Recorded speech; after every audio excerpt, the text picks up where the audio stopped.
We are on our way to Germany for the first freestyle chess event in 2025. And you guys, we have so much to talk about. The drama that is going on and off the board. And while we are up in the air, you guys take a look at some of the highlights from 2024. Now, take off.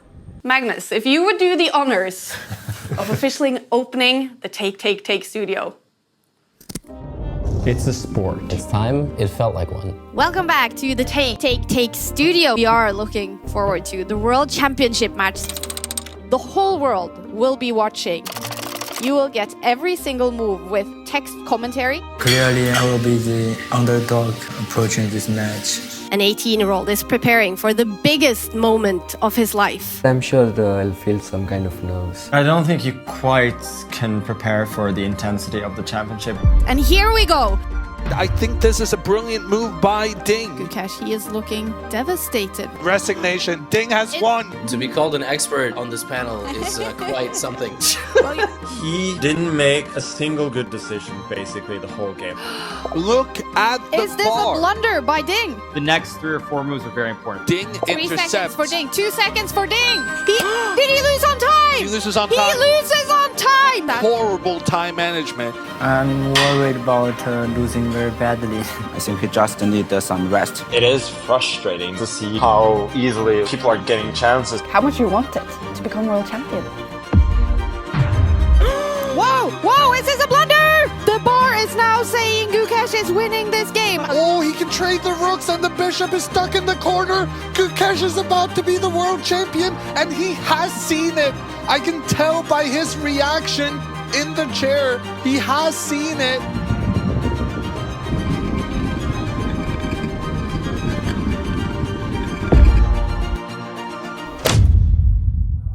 From the time when I was a little kid, I thought it'll be really cool to be up there. Gukesh, he is the 18th world chess champion. So as long as he finds the pieces, This is awful. So I haven't seen you guys, but I just want to say happy birthday to both of you guys too. Happy birthday, Hikaru. I feel confident. Yes! Okay, my move is this. Yes, that's the move. Yes! Come on, Anna. Make me proud. Yes. Good job, Anna. Who is your top 5 toughest opponents in Rapid? Karu, on the rest of FIDE, Arjun, and Norbek. They repeated 2 times now. He's moved the bishop He's back, and they have a draw. Volodar Murtsin, 18-year-old from Russia, is the new world rapid champion. We had hardly heard of him. He was a massive underdog. But what a performance from Volodar Murtsin. Mark his name. Okay, we see an arbiter grabbing Magnus. I would not be paired if I didn't change my clothes. They said, well, you have to change now. Fine, then I'm out. Like, you. The sponsors, I highly doubt that they care whatsoever. There have been some slight alterations to the rules. I realized when I woke up that I also love playing Blitz. He got mated. Magnus Carlsen gets checkmated on the board. Hans Niemann takes the lead. All right, Magnus stays by the board. This is obviously where Magnus shines. my goodness, the knight jumps to the middle now, attacking the queen. We see Hans there holding his head. Resignation. Magnus wins. Unbelievable. Holy smokes, that woke me up. Magnus seems like he's really wondering about something. News: Magnus Carlsen and Jan Nepomniachtchi will share first place, the World Blitz title. It's absurd, it's crazy, but it's also a little bit beautiful, I have to say. What a way to start 2025. And I don't know how we do outros on this thing, but bye-bye. I think you did a great job, Levi. Let that be the outro. Fantastic. I should have said download the app and stuff. Yeah, I didn't have those talking points, sorry.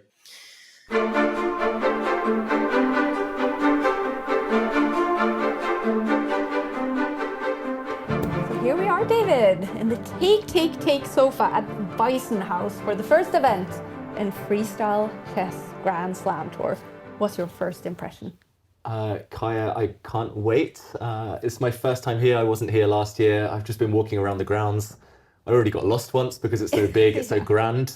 Just the nature of the place is incredible, and I'm hoping that inspires the players because we pretty much gathered the who's who of chess. I know, everyone's here. Exactly, and yeah, I mean, just judging by how excited everyone is about freestyle chess in general, plus the format, plus the fact that we're all here. Yeah. Hopefully that all adds up, and yeah, I can't wait to get started. First of 5 events on the Freestyle Tour starts in 2 days, so that is one of the highlights, definitely on the 2025 chess calendar. What are you looking forward to this year, David? Oh, 2025. I mean, it's already started with a bang with the Tata Steel Masters. Yeah. That was a lot of fun to watch, to follow. Congrats to Prague for winning that one. Impressive stuff. Yeah, in the face of adversity. I'm looking forward to this tour. Firstly, I'm just curious whether it's going to become kind of a mainstay of the chess world, whether freestyle will kind of catch the imagination of the masses, because it is a bit new, like classical. Well, it's a mix here, of course, but mainly classical, kind of fish around in freestyle chess. It's never been done before. So the tour, the 5 events this year is going to be fun. I'm looking forward to the World Cup because that's, as a bit of a chess nerd, like that's kind of a feast as well. It's like non-stop chess for pretty much a month. And it's like the tennis equivalent where like knockout is just brutal. Like it's like the Game of Thrones version. Like someone goes home every couple of days. That for me is exciting.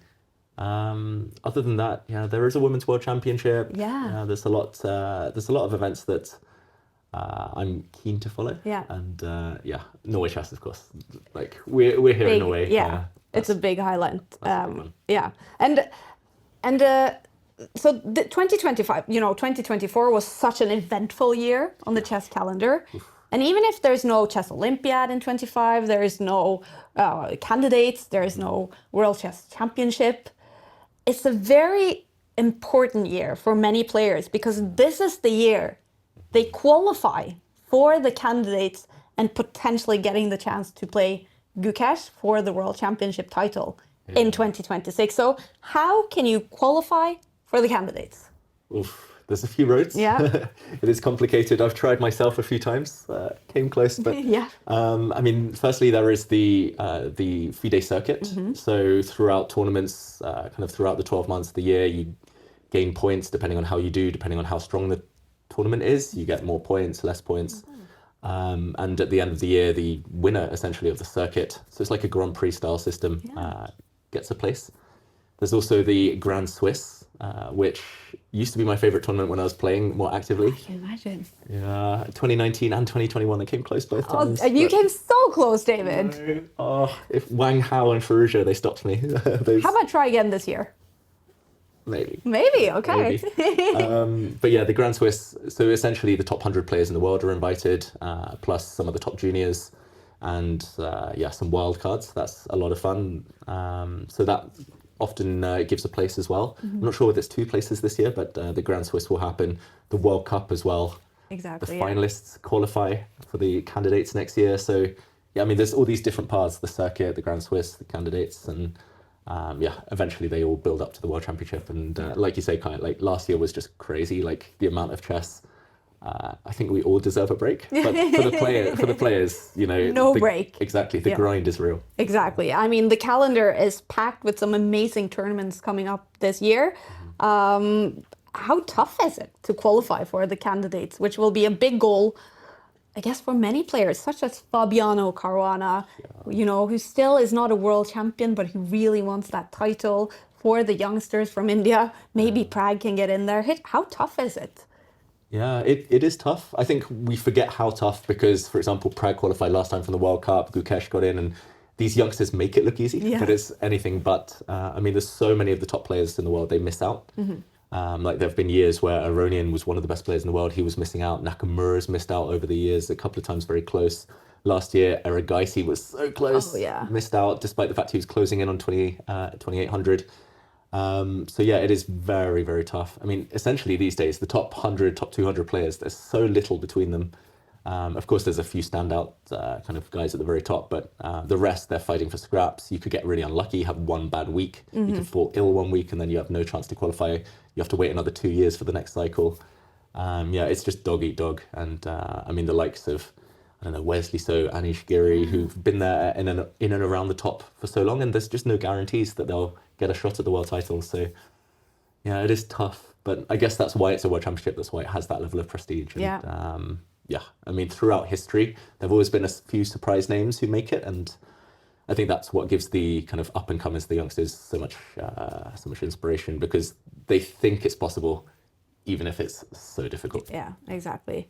Well, for many players this year, it will be a lot about qualifying for the candidates for a chance to become the world chess champion. Now, we are at Freestyle Chess. We don't know exactly right now if the winner of the Freestyle Chess Tour 2025 will be a freestyle world champion. We have a lot of drama to talk about, David. But first, let's hear the goals from the top players. 2 goals for 2025. Goal number 1, become the first ever freestyle world champion. So trying to play well. Just play well, because my first tournament this year, I didn't play well. To win the Grand Slam. Black Queen. I don't know why, just a Black Queen. I should have thought about my second goal. I'm hoping to finish in the top three in the Esports World Cup in Riyadh, Saudi Arabia. Improve myself, and also as a person I want to improve a lot, so that is one thing. I also want to find a balance between work and life to a better extent this year. I definitely want to play in the final freestyle event in Cape Town. South Africa is a very special place in my heart. Other goal is to be in better physical shape. Physical shape is easier, I think, just to go to gym. Win more tournaments than I won in 2024. And to move up the ranking. And those are my goals. I know that most people would be surprised to hear that because they think that I care about trying to qualify for the candidates, but I literally don't care. My goal is basically to play Norway chess and see where things stand after that event. If I do well in Norway, then I'll probably start thinking about it as it relates to the rating spot, but otherwise, I mean, it's really not on my mind at all. The second goal, to be a good father, a much harder one. I want to start learning new language. Ooh, which one? I'm currently thinking about it. Which languages do you speak today? Uzbek, Russian, and English. Interesting. What could it be? German, French, Italian? Norwegian as well. No. I'm gonna pick qualifying to the candidates 2026. Goal number 2, show the youngsters who's boss in Norway chess. What will be your main focuses in 2025? Well, we just launched our podcast. I'm going to be doing a lot more traveling this year. We just got an episode with Magnus. We're going to film another one with Gotham. No different than the last 5 years. I want to cover top events. I'd like to be there in a couch with a microphone if some drama goes down. There's a whole world to explore, and I really want to use chess as a way of exploring. So I'm not going to leak anything more, but there will be a lot more traveling this year. So last year we started playing classical chess again, and it was really fun, but it was also super time consuming. This year we want to at least play a few tournaments. We're looking at Reykjavik Open. Do you think this will be an exciting year to be working in chess? Every odd number year has been massive. Every even number year has been a come down. I can tell by my taxes. Oh yes, there is no question about it. I think that if we've thought that previous years have been exciting, this one will beat it. All this stuff. We're gonna have the documentaries, the BBC stuff, and in the UK, freestyle tour. Like, I can't wait for everything to come out. I can't wait for my non-chess friends to say, Anna, did you see this chess movie that just came out? Kind of what happened with Queen's Gambit. So yeah, I just hope all of that goes well, but I can't wait to see it.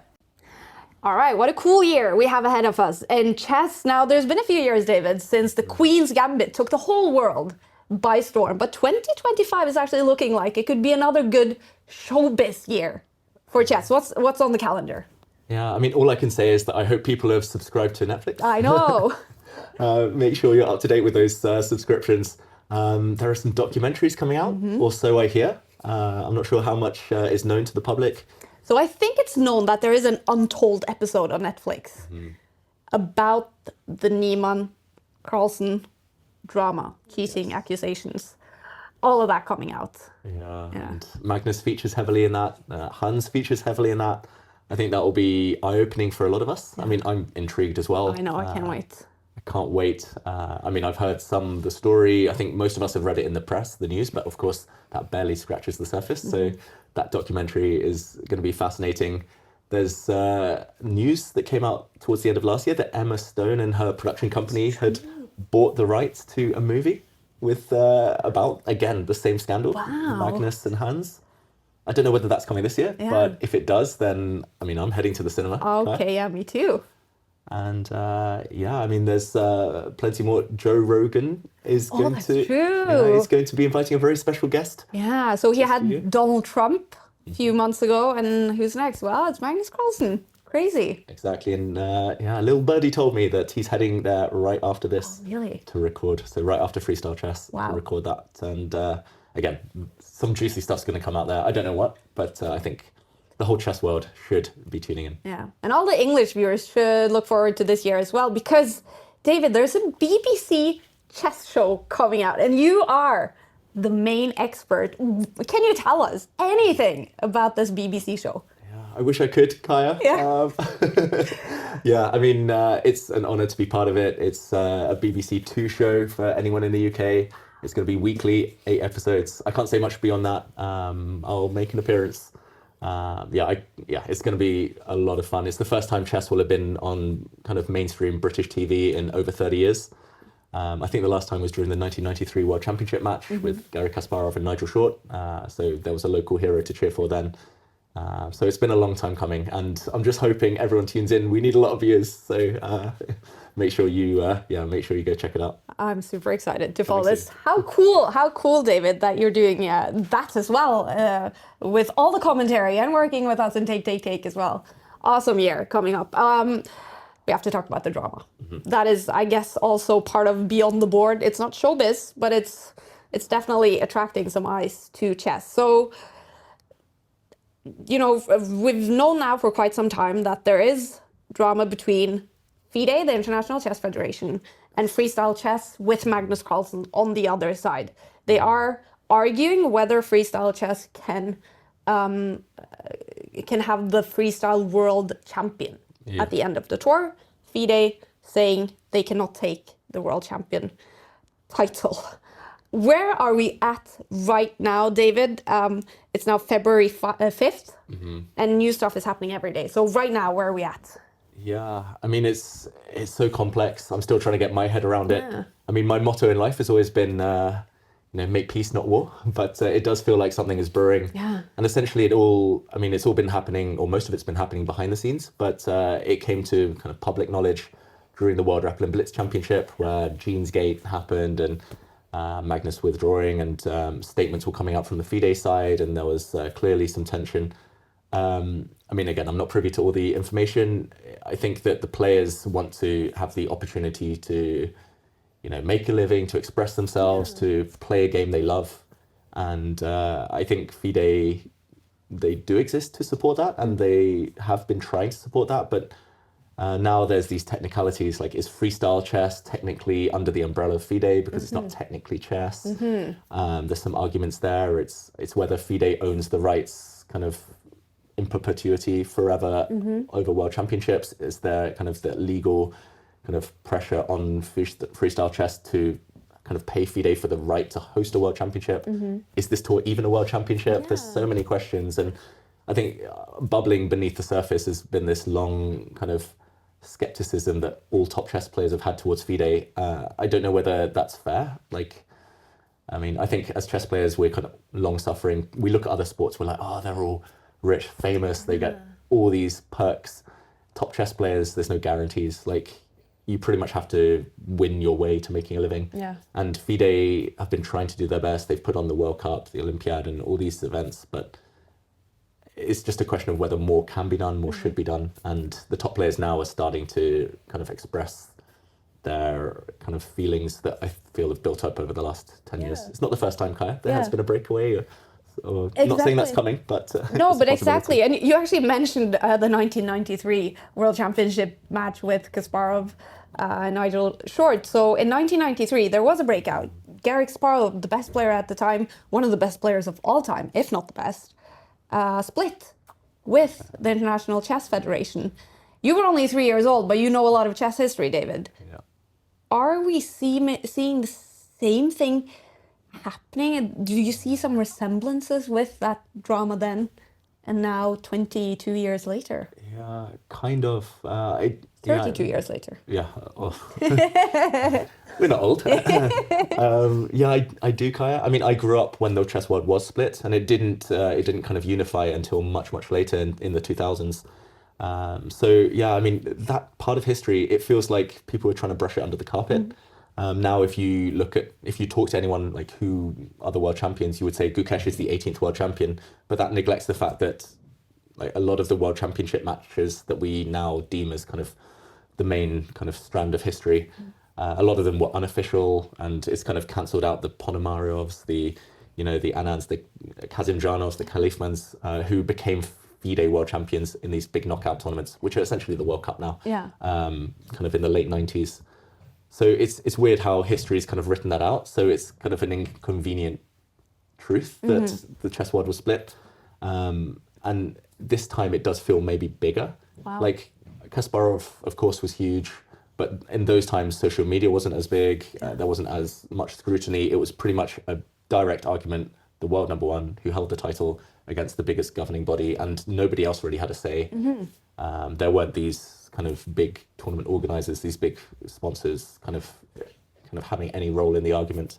Essentially, Kasparov wanted more power. I think he wanted more money, and understandably, because the top players in the world weren't rewarded enough back then. But now it feels like it's more of a principle thing. It's just having the freedom, I think, that Magnus wants to pursue a different brand of chess. Freestyle being a totally different entity, and FIDE haven't really been, I mean, organizing world championships for Fischer Random. There was one in 2019, I believe, between Magnus and Wesley So, that final, and then was it 22? 22, yeah. Hikaru Nakamura. So far, the reigning Fischer Random champion, which it was called. Yeah, exactly. Yeah. So, I mean, it's been 3 years nearly. FIDE haven't really had the opportunity, or I don't know, haven't had the desire necessarily to organize that. So, yeah, it's hard to say, Kaya. This time, it's not just going to be kind of a direct 50-50 split. It feels like both sides are already fighting for the top players in the world, and who knows where the kind of chips will land. But it does feel messy. That's all I'll say. Exactly. I don't want it to happen if there is a split, but maybe that's just inevitable now. Yeah. And the whole situation, the whole thing is a little bit messy. So I'm going to take you through a quick timeline of everything that has happened here with the controversies and the arguments between FIDE and freestyle chess. In 2022, Hikaru Nakamura won the FIDE World Fischer Random Championship, and he is to date the reigning champion. This was also the year Magnus Carlsen declined to defend his World Chess Championship title. Let's jump to 2024. Magnus Carlsen won the Freestyle Chess GOAT Challenge. And in March, same year, Magnus Carlsen and Jan-Henrik Buttner announced the Freestyle Chess Grand Slam Tour 2025, stating that the player with the highest score at the end of the year would be recognized as the Freestyle Chess World Champion. And this prompted objections from FIDE, claiming exclusive rights over such titles. Let's go to December. At the World Rapid and Blitz Championship in New York, Magnus Carlsen was fined for wearing jeans, violating FIDE's dress code and refusing to change out of his jeans. He was unpaired for round 9 and then withdrew from both the Rapid and the Blitz World Championships. In an interview with Take, he accused FIDE of going after players to get them to not sign with Freestyle. FIDE CEO Emil Sutovsky denied the claims, stating that the only thing we insist on is no series or tour to be called World Championship unless FIDE approves. A few days later, FIDE relaxed its dress code policy, allowing Magnus Carlsen to return to the World Blitz Championship in jeans. Let's go to January 2025. The dispute over the Freestyle Chess Grand Slam Tour intensified. FIDE issued an ultimatum for Carlsen and Buttner to stop using the term World Championship. And then there were a lot of press releases and tweets going back and forth. On February 3rd, FIDE announced that players wishing to participate in the Freestyle Chess Tour are required to sign a waiver note with a deadline of 6 o'clock on February 4th to remain eligible for the official FIDE World Championship cycle. And following this press release, Jan-Henrik Butner published an open letter announcing that Freestyle will postpone the decision to award the title of world champion for another 10 months. Yeah, so David, as a person who loves chess, Yes. who, this community is your family, you've grown up with this, to see all of this happening, and there's so much emotion on both sides of the conflict. What is it like to see this happening and unfolding? Yeah, it's a bit surreal. It is sad. It's mixed feelings. I've worked with FIDE. I've worked with. I'm good friends with Magnus. I've grown up with a lot of the players in this kind of debate. So you're right. It does feel like it's kind of maybe a distant branch of the family, but still family arguing. And yeah, at some point I don't know. I get the urge to sometimes say like, come on, just make up, just make up, and find a way, find a compromise. Just be civil about it, but to find something that works for everyone. But maybe it's gone on too long, and of course I didn't have that much influence. So, well, that's not true. Well, everyone should listen to David Howell. It is difficult. It is difficult. And a few years ago, I think if I were maybe in either camp, I would have been more kind of emotional, more triggered about it. But now, just kind of having taken a step back from playing as much, trying to see it objectively. I see both sides of the argument. I see why FIDE are being protective. I see why they kind of feel this right to kind of, not necessarily dictate, but at least kind of organize the chess calendar, the chess world. Yeah. And of course, make sure that a world champion title is very prestigious, of course, that sacred. There's not, hundreds of them going around. Yeah, but then I also see the other side of the family's argument, like Magnus. He just wants to play chess. He just wants to have a good time. He wants to test himself against the best. Freestyle is where he kind of sees his future, and maybe the kind of elite players see that being a new, exciting thing to motivate them. So I see why they just want to do their thing and get rewarded for it. So it's and maybe not only for himself. It seems to me Magnus is also, he's doing a lot for chess. Exactly. He tries to find the most engaging formats. He tries to be a part of making the sport more popular. Yeah. So it's not only for him, maybe, that he wants this. Exactly. I've spoken to Magnus about this a bit. I won't go into too much detail, but essentially he's not doing, like you say, he's not doing it for himself. He cares so much about the other top players. He respects them all so much. He wants them to earn a living. He wants them to be given the respect they deserve, given the opportunity to have freedom to play whatever they want. He's very protective of his fellow professionals. And like you said, Magnus, I think Bobby Fischer, Garry Kasparov and Magnus, three greatest players of all time. Not many people debate that, but they're also the three who've done the most for chess. And Kasparov, that was kind of, he was mostly focused on the playing for a while, but then he played against Deep Blue. He was kind of experimenting with technology. He, very kind of passionate on social media even now, Garry. And Magnus, who else has, advertised chess this much? Who else has gone on The Simpsons, gone on these big talk shows, kind of brought chess to big sponsors and big companies. So I do think Magnus maybe needs to be given more leeway, but yeah, it's just, I don't like seeing family fight. I know. It's sad. I know. Wow. Yeah, well, 2025 will give us more of this, and let's hear from both of the sides in the conflict. The latest development, of course, is that you posted an open letter on Monday saying that you're going to remove the world champion title from the regulations. Did that feel like a loss? In terms of, yes, it's a loss because of a loss of a lot of energy, time. In the end, I spent 5 days, every day, like 10 hours, whatever, with WhatsApps and changing documents on the phone with Arkady and so on. And in the end, everything I had done is to the bin, right? In the trash. But the real benefit of all this is, again, back to the beginning, fantastic PR worldwide. Look at this attention. Thank you very much, FIDE. Thank you very much, Emil and Arkady and whoever is behind that. I don't even know. I don't know whether know. I don't know if you know yourself who's in charge in your organization. I don't know. But thank you very much. Is FIDE now satisfied with this? As long as the event is not World Championship, there is no problem for any player to participate in that. I want the players to say, do we want to call it a world championship? Do we want to be a world?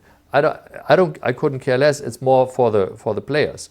I mean, if they were fighting for players, they would not fight for, try to get by hook or by crook to get the world championship title. And what's important to say is that in all the conversations which started back in February 2024, it was very clear that they don't need the world championships, they don't need this cooperation with FIDE altogether. For more than half a year, this narrative has been promoted, and that was. For now, I decided the best protection for them is not to put them in the line of fire, decide to sign, not to sign. So we take this championship thing back, away, think a little about it. We have like 10 months to think, because we didn't want to call it a world championship anyway, because it makes much more sense the way we are setting it up. It's a Grand Slam tournament and a Grand Slam tour. It's not a world championship. It's like it's not the right word for it, you know. But in the end, if the players want the winner to be the freestyle chess world champion, it should be up for them to decide without having any penalties because of the FIDE. What will happen to those players if they have not signed this waiver note by today at 6 o'clock? Let's say as it stood yesterday with regulations which claimed that this world championship and it still had the world champion at the end of the year, then they would be in violation, and then those who wouldn't sign would be deprived of continuing in FIDE World Championship cycle. At the same time, I can tell you, I don't think I can reveal names, but the majority of players by this very moment we talk, they already signed. Have you signed the waiver note that FIDE put a deadline on for players in freestyle to sign? No, I didn't sign the waiver. I haven't signed any document. No, I didn't sign the waiver. No, I didn't sign. I mean, I think on the one hand, FIDE has one. Perhaps from the general perspective that freestyle is not calling itself a world championship. I think overall, though, my view is that everybody loses. I don't think it's a good situation. I think, you know, for freestyle and for FIDE, they both look very bad in all of this, in my opinion. I don't think that a lot of stuff that was said on social media by both sides should have been said. So I don't think it's particularly good. I think, you know, it really depends where you're at. If you're solely a chess player, the only thing that matters is playing as many turns as you can so you can make as much money and be financially secure. So the players who only have that interest, I think, are the big winners because they can play in every event. I think in terms of someone like myself or Magnus for that matter, obviously as far as it relates to freestyle, I mean, it's not something that is like directly important to me, but I think if you're looking at chess and hoping that it can become bigger, I think that what has happened with FIDE and sort of the way that they've tried to claim a trademark over the World Championship is only going to scare off potential sponsors from wanting to do things. So I think it potentially can really hinder the development of chess going forward in terms of growing the game and making it a lot bigger than it currently is. So from that standpoint, it's bad. On the other hand, you could say maybe chess can't become much bigger than it is already. So, you know, the future is unclear, but you know, from my standpoint, I don't think it's a good thing what has happened.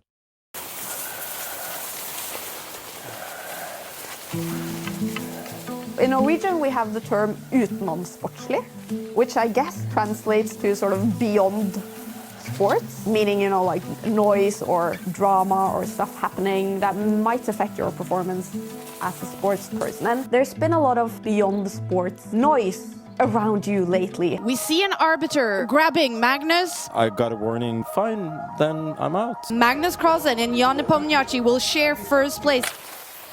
The fact that you initiated that, you shared the title with Nepo, suggesting that, agreeing on that, is that a sign that you don't have the same drive that we've been used to seeing you with, just loving to win? I'm very open about the fact that I don't have quite the same drive as I did earlier. I felt like after the comeback he made that he would have been very hard done by if he didn't get his first World Championship title.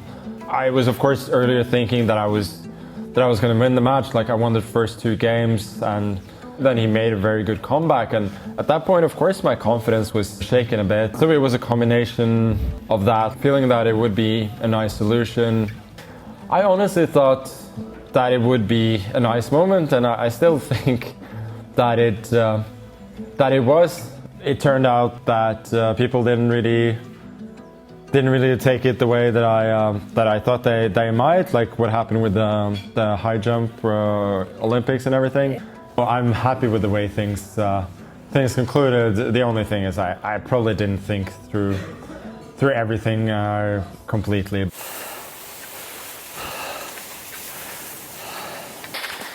Tenker du noe på sjakk når du går på ski? Ja, det vanskelig å få sjakken hentet ut av hodet. Nei, nå tenker jeg på partiet mellom Keimer og Plainananda I går. How are you coping with all of it? Well, a lot of it has been very nice, you know? Meaning the wedding, of course. Yeah, meaning with the wedding. Like personally, of course, things have been really, really good. Usually, no matter what's going on, I'm very good at focusing on chess. Right now, of course, with freestyle, a lot is going on. I just really hope that the other players will not be affected. For me, it's okay. I'm, later in my career, I want to play freestyle chess. I don't care about the Classical World Championship. I don't have to play other FIDE events as well. We do not feel that FIDE has any legitimate right to legislate everything connected with World Championships and in chess. We wouldn't mind this sort of approval of FIDE for sure, and that's why we're negotiating. We're trying to, but I simply don't think they have the right to deny us. Does FIDE have a point though that it could sort of become inflation in the World Championship title if private initiatives can just take a title if they sort of feel like it? Of course we don't have to call it a World Championship, but would there be anything unfair in there being like the best player over a year in this format being a world champion? I really don't see that. Is there at this point, do you think, realistic that there's actually going to be a split, that there's going to be a new governing body in chess, much like we saw in 1993 with Kasparov breaking out? Well, we don't really aim to be that. Like we want to organize the best possible tournaments with what we believe to be the best format, with the best players. That's what we want to do. We don't want to create an alternative governing body. All right, well, let's see if 2025 will be a good year for Magnus Carlsen on the skis as well as on the board. David, we've come to my favorite segment on this year in chess episode. We're going to be prophets. You are going to be a prophet. We're going to look into 2025 and what you expect. So, first of all, among all the top players, who are you most excited to follow? Who do you think will have a good year? Ooh. That's a tough one, Kyle. I want to follow them all, of course. And I mean, Gukesh, all eyes are going to be on him. Yeah. I mean, he's going to be an easy pick, maybe a lazy pick for me, because I mean, there has been this curse of world champions not quite playing their best. Right. With the title, the pressure, the kind of the burden of everything that comes with it on their backs. So I'm curious to see whether Gukesh can maintain his high levels. He nearly won Tata Steel, which is already a good sign. I'm also excited to follow Abdus Satarov, who I think is about to have a breakout year and finally qualify for the candidates, the World Championship cycle that we were talking about. It feels like he's been leveling up every year slightly, and it feels like he's ready to come through. And it was, okay, I'll say 11-year-old Faustino Oro as well, just to throw a little bit of a mix in there, because I think, the world's youngest ever grandmaster, 12 years old, he's 11. It could be his year. Yeah, he's going for it. He said so publicly. Well, talking about youngsters, so we saw during Tata Steel in January that the rating points, they were shifting a lot. Fabiano Caruana lost a lot of rating points. Gukesh gained a lot of rating points. Now, Magnus Carlsen isn't playing too much classical chess, but he will play Norway chess, where it is classical chess. Is there a chance right now that he can lose the #1 spot for the first time in 14 years Yeah. in 2025? I'm going to say not this year. Okay. Ask me in 12 months and I might say in 2026. But I mean, the way Eric Geisy was going with his rating, like I think he gained something like 60 points in 2024. Yeah. I thought maybe 2025, if he keeps grinding, keeps kind of, especially in open tournaments, he was so successful, then maybe Magnus's #1 would have been at risk. But Eric Geisy lost a lot of points in Tata Steel. I think he might need 1 or 2 years to stabilize. Same for Gukesh. I think the pressure of just doing well, winning tournaments as a world champion is enough. I don't think the rating is going to be his #1 priority. So I think Magnus is safe for now. Okay. Unless there's a massive swing in Norway chess. So unless Magnus has a really bad tournament, which I don't know, I can't really see happening.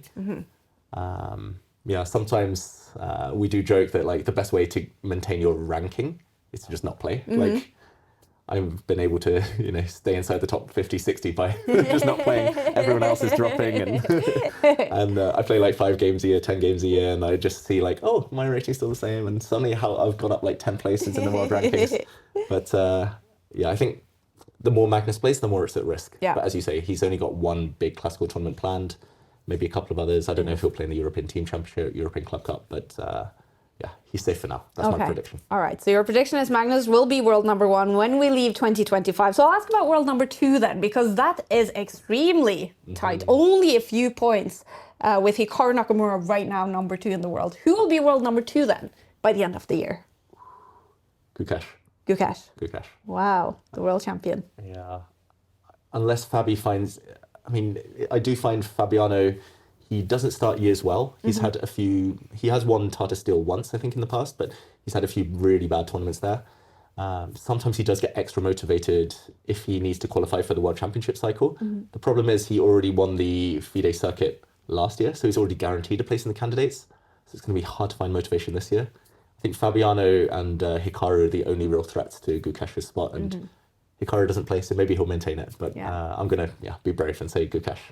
Awesome. And you already mentioned Faustino Oro, a clear prodigy. Yes. This is one of the things I love about chess, that you actually have kids coming up into the world elite at such a young age. Are there anyone else we should pay attention to, do you think? Ooh. Maybe someone a little bit older than maybe, you know, I just remember so clearly when Prague and Gukesh came into the world elite with the Champions Chess Tour a few years ago. Do we have anyone around those 14, 15 years old? Ooh. I'm going to say Lu Miaoyi.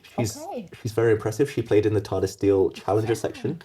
I think she's just 14 years old, but she was beating grandmasters there, and she's very well prepared, very great chess understanding, it feels like, and tactically, I think Chinese school of chess, they're very good at tactics in general, but she's very sharp for a 14-year-old.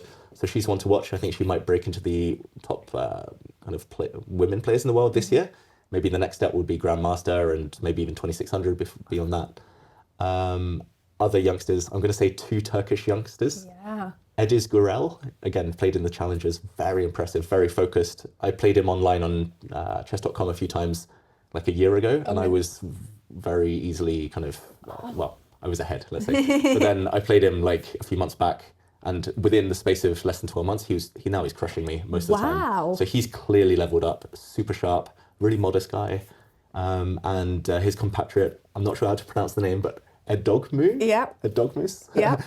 He's very impressive as well. Cool. I think this might be a year where he pushes into the high 2600s, both of them. And I'm not sure they're quite at the same level as Prague, Gukesh, that lot, but I think we'll hear a lot more from those 2 names. Oh, cool. Yep. So everyone in Turkey watching, you guys have a cool year ahead of you in chess. For you, David, we know you're going to be commentating a lot. Thank God you're going to be working with Take as well. But in terms of playing, where are you at right now? Well, they have just announced that the British Championships are taking place in Liverpool in August. So watch this space. I do want to win one last title before I retire. Sick. I got so close last year. Yes, you did. Yeah, I mean, there's the European Team Championship towards the end of the year for England. I'll think about that one. Yeah. But in the meantime, maybe the Norwegian League, the German League, the Bundesliga. I'm teammates with Magnus there for St. Pauli. Yeah. It's actually very close to where we are now here in Germany. I'll play some games there. So I'll stay active, just yeah, It's good to hear. Yeah, unfortunately, just so little time and so much chess to talk about, to analyze, to break down. So, yeah, these days I just play for fun. Yeah, very cool. Well, we're gonna have a lot of fun here in Germany. So we are really looking forward to especially one matchup that we are hoping will get in either the quarterfinals, semifinals, or the final. World number 1, Magnus Carlsen, against the new world champion, Gukesh. At only 18 years old, he made history in December, and now we're eager to follow Gukesh in 2025.